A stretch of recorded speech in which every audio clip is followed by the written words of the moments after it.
Hi, I'm Alex Roman, Executive Editor for Metro Magazine, and welcome to METROspectives. My guest today is Scott Bogren, Executive Director of the Community Transportation Association of America, or CTAA. Today, Scott joins me to discuss the unique challenges facing CTAA membership,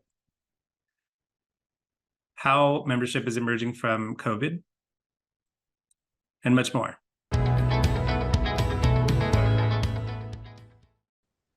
Hey, Scott, thanks for joining me today. How are you doing? I'm doing well. You? I'm doing great, thanks. I don't know if you remember, I was thinking the other day, when the pandemic hit, we decided to start a podcast. And when we started that podcast, I think you were one of the first two or three people that we had on. Do you remember kind of those heady times at that moment?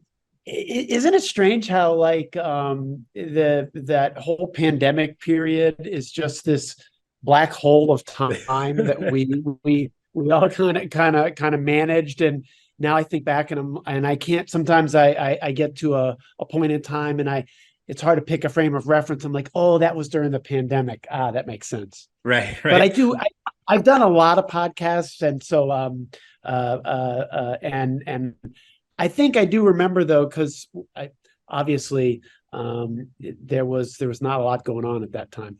Right.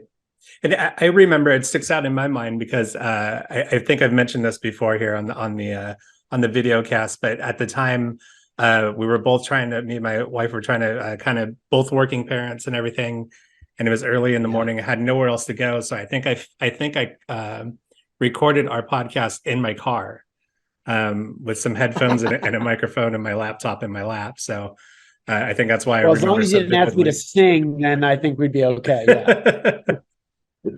So again, thanks for joining me. I think I want to just talk, just in case somebody's not familiar with what CTAA does. Can you give me a little background about what it is you guys do and who you represent?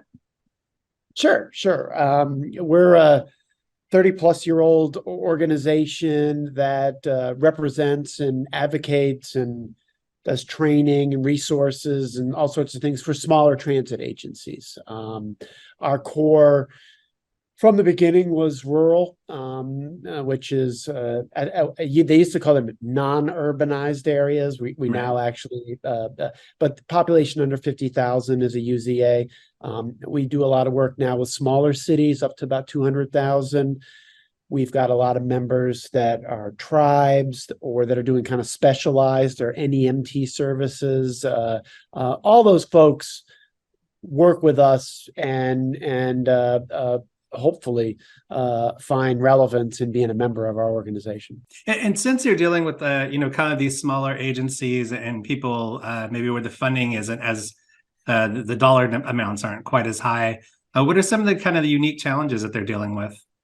Well, it's been interesting. For the last 6 months, year, for the first time in my career, I've been with CTAA coming up on 35 years.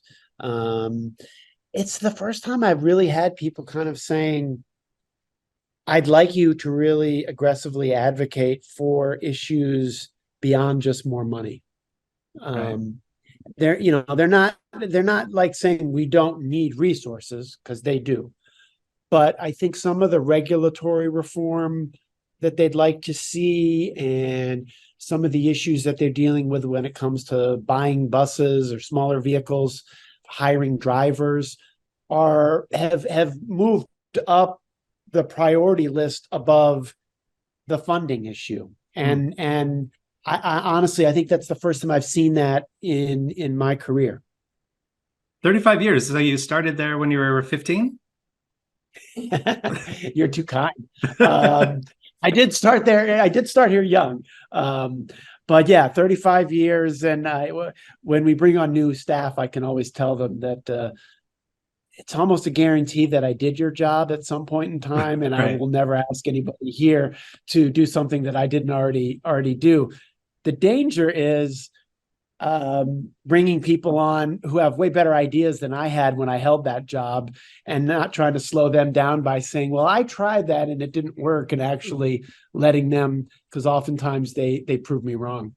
Yeah. That I often find myself doing that myself. It's just like, oh, That didn't work for me, but I guess I shouldn't voice that because maybe it works now. You don't know.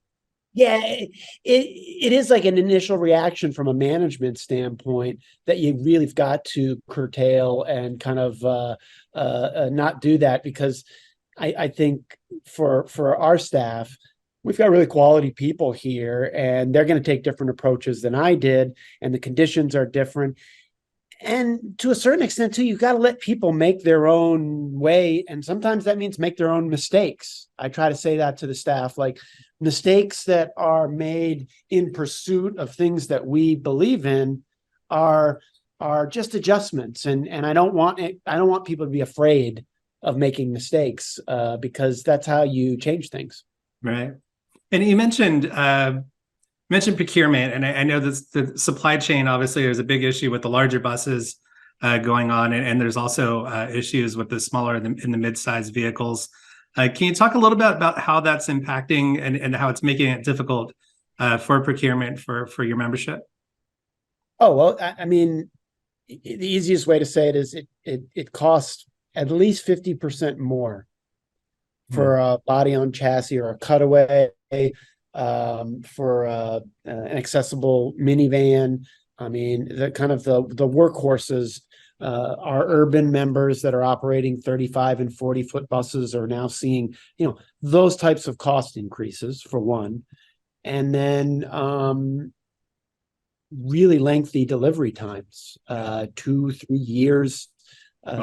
And for smaller agencies, that means probably having to use a vehicle that ought to be out of service and is no longer, quote unquote, in a state of good repair, needing to really get those extra couple of years out of a vehicle that they didn't, which increases their operating costs and other things. So there's certainly that. And I think our members too are clear in telling us that just the overall kind of set of procurement procedures are really designed for agencies that have a whole department that does nothing but that. Right. And at a smaller agency, that's the general manager, who's also the procurement manager, and so when I talked about earlier, like about regulatory reform, we don't want, we're not looking to slash regulations. We're just looking to right size some of those and have them be based on smaller agencies' capacity.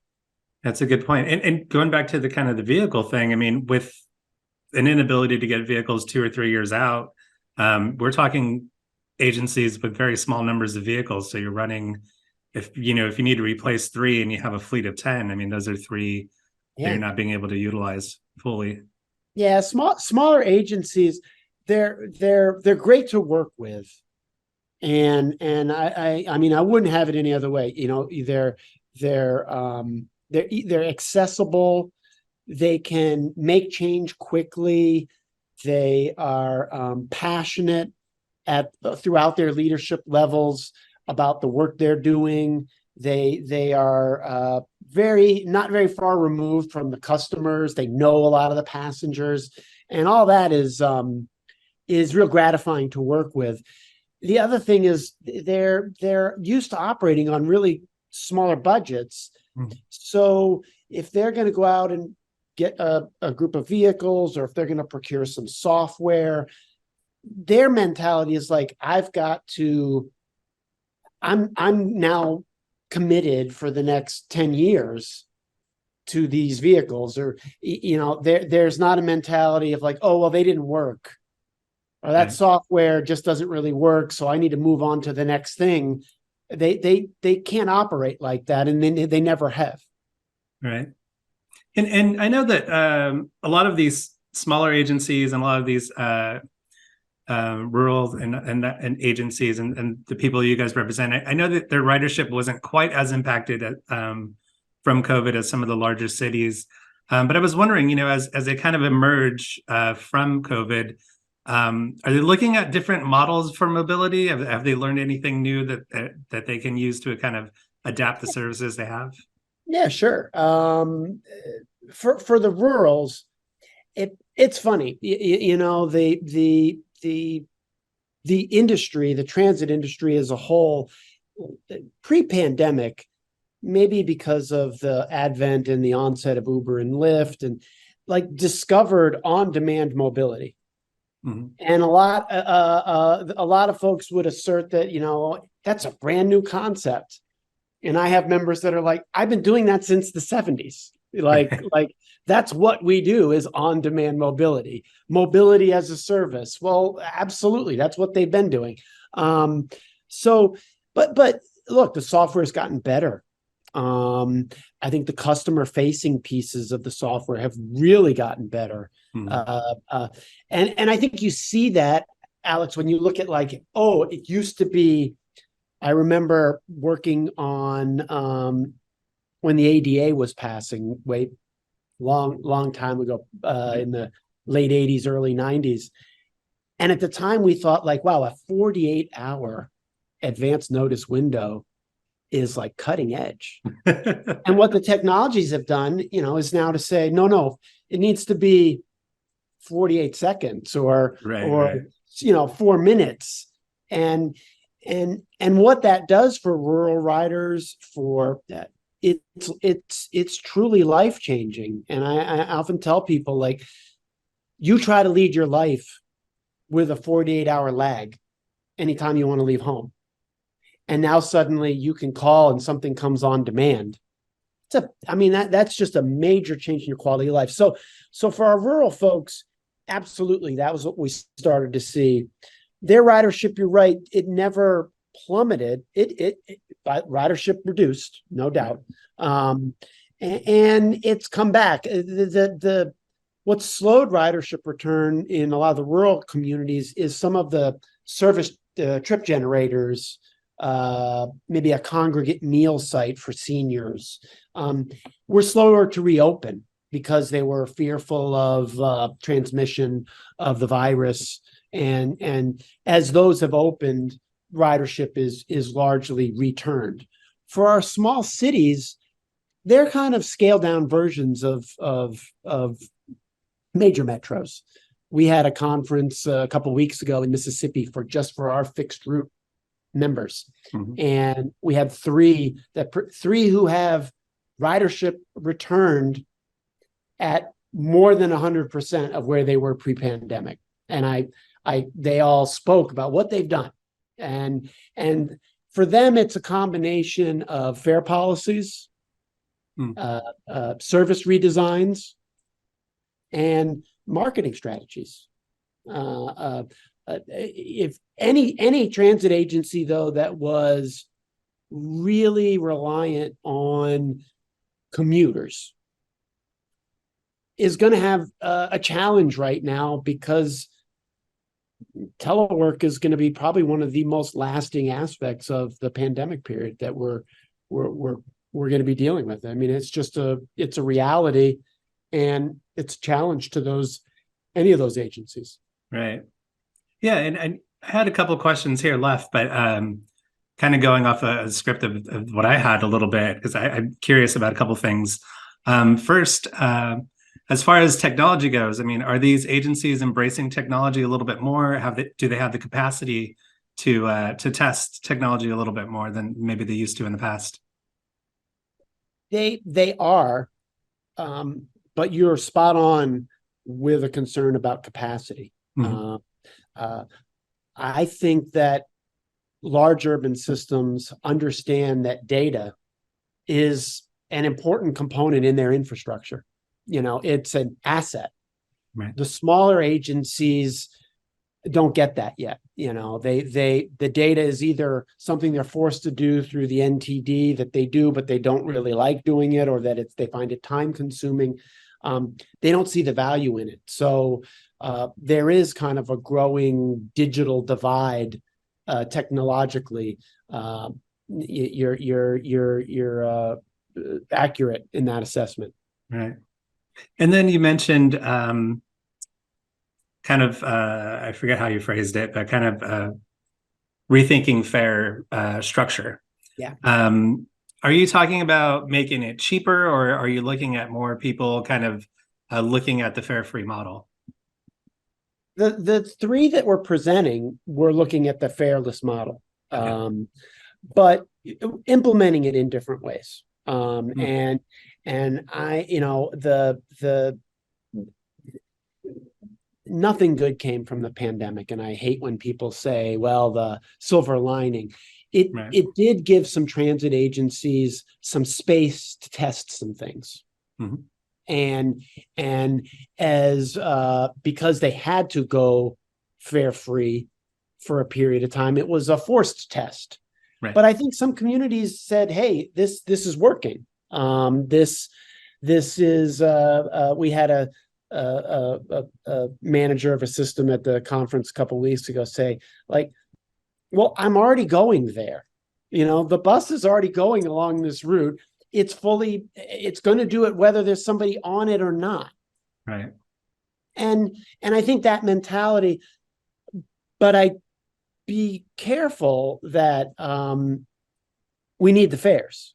Uh, Hmm. uh, uh, and Fair if revenue. you're right, and if you're going to go fare free, you better have fully planned out replacing those funds, because we are still, as an industry, underinvested in.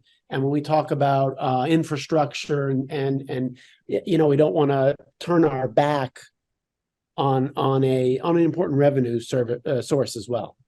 Yeah. Great. Well, I have a couple more, and they happen to Yeah, be go on ahead. funding. I guess first, kind of the concerns and the funding approaches for these smaller agencies that CTAA represents.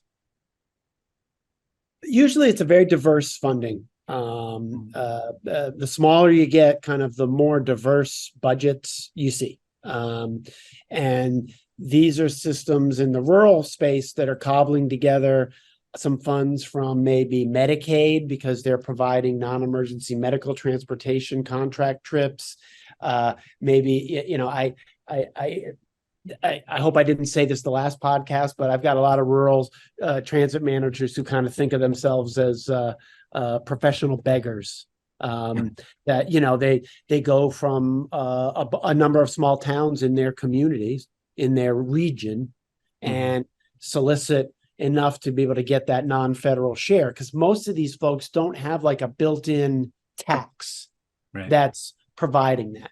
So, and then the larger ones you get, the funding sources kind of start to look more towards federal, state, and local transit funding directly, and they're less likely to be looking at some of these other sources. But I've literally visited and worked directly with hundreds of transit systems in my career, and I can't ever think of one where I looked at the budget and I said, "Oh yeah, this is the same as X." They're all Right. a little bit unique. Yeah. And you mentioned kind of did dedicated sales tax or revenue. I know that larger transit agencies were still at, I think, over 80% Yeah. success with ballot measures. Is that something that would work in these areas, or is that something that just hasn't been tried? And is it Oh, it has something that been may tried. work? Okay. Yeah. If you look at that 80% mark you'll see that a lot of those are coming from Michigan, Yeah. which does millage, which is a property tax for county-based systems. And a lot of those are rural. I mean, you get outside of the Detroit metro area and kind of get north into Michigan, it gets rural real quick. Okay. And they support it. So it's the challenge for a lot of rural operators is the initial assessment of a voter that I live in a rural community, and my vision of public transit is the subway system I see on television in New York City, and well, we don't need that. Right. And trying to have them understand that a right-sized approach that allows people to maintain independence, that can connect people to work, to school, and really can connect regions together, because that's what we've seen with rural America that's changed over the last 2 decades during my career, is the catchment area of transit systems in the rural space used to be like a small town. Well, now 7 small towns have one community college, one hospital, one major retail area in a whole region, and that rural operator now serves the entirety of that. So it asks them to be a lot more efficient, and so from a support standpoint, like all forms of transit, we're constantly trying to figure out how best to articulate the value, oftentimes to a voter who might not ever use the system until their mother needs to go to dialysis. And then they're like, oh, I get it. Right. I have to leave work 3 times a week. This system's there. Prior to that, maybe they wouldn't have seen or understood the value. Right. And I think I guess the larger picture of funding, a big infusion of cash with IIJA for transit agencies and a positive step for, like you said, having to beg all the time for funding. Such a huge step. I mean, I don't even want to think about what would have happened to CTA's members during the pandemic without those funds. It would have been dire. It was bad enough as it was. And as is always the case, a little goes a long way for our members. Rural got a little less than 5% of that total. Small urbans got another 5% of that total. But to a lot of them, that was 3 years worth of funding. Right. Locked in at 100% federal. Yeah, it was a godsend for sure. Yeah, and looking at the ongoing funding picture, I mean, what do you see kind of large, from a macro scale, and then kind of looking at a micro scale for your membership? Well, at a macro scale, it's good to see that the appropriations committees here in DC are largely hewing to the bipartisan infrastructure law, or the IIJA, and keeping those levels. Those levels represent significant growth. And we certainly, like anybody else who's a transit advocate, felt better about what the Senate was doing than the House in this last round. But even the House bill for CTA's members, it grew 5307, it grew 5310, it grew 5311. It grew 5339, which, to those listening, that's urban, rural, specialized, and dedicated bus capital. Right. Those are the key pots of funds. They grew. At a macro level, I still think we're just challenged by the notion that we are doing everything we can in the transit industry to lower our carbon footprints and to seek ways to provide zero and near zero emission operations, as we should. Yet our funding source remains tied to the sale of gasoline. Right. And, so at the macro level, when we talk about funding for public transportation, we've got to break that at some point. We've got to get the political will to change that equation. And there's lots of great ideas that have been thrown around, and ideally, hey, sometime in my lifetime before I retire from here, that'll get changed, because it's nonsensical where we are. At the micro level, the agencies largely would say, if I had all CTAA's 1,200 members standing behind me, we loved the increases, but the additional costs of labor, the additional costs of energy, and the additional costs of capital have more than eaten up all of those increases, and we're largely treading water. I guess you bring up one last point, and this is probably my last question for you, but obviously the workforce shortage is a huge issue in the industry. Is it, I'm assuming it's hitting your membership as well, and Yep. What are the kind of different things they're doing to kind of broaden the reach and get more people in the door? Yeah, well, at the immediate level, it's like you've got to understand that there's competition, and again, the pandemic changed things.